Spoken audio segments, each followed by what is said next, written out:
This video, I'll be guiding you guys on how to fix Tesla frunk not opening. By frunk, I mean the front trunk of the car, okay?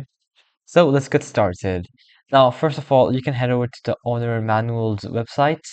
Then from here, choose any module of your choice. I'm just gonna go ahead with module X. Then choose any language of your choice. And now from here, you'll have to navigate to this area which says storage areas.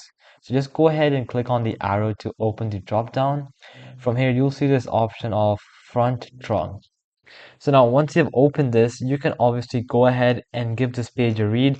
It's going to go through fixes. For example, if the trunk is not opening or whether it's not closing, it's going to give you some common errors that you could potentially fix and hopefully it fixes it. But let's suppose it does not fix. Let's go through some additional fixes to ensure that your front trunk opens. So first we have basic checks. So ensure the vehicle is unlocked. Try opening the front via the Tesla app, touchscreen, or key fob. Then try a software reset. So soft reboot.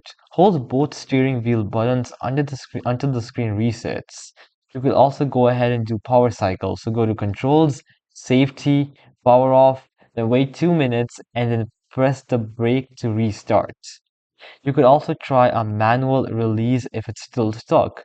You can open the tow hook panel at the front bumper, pull the manual release cables one on each side to pop open the front.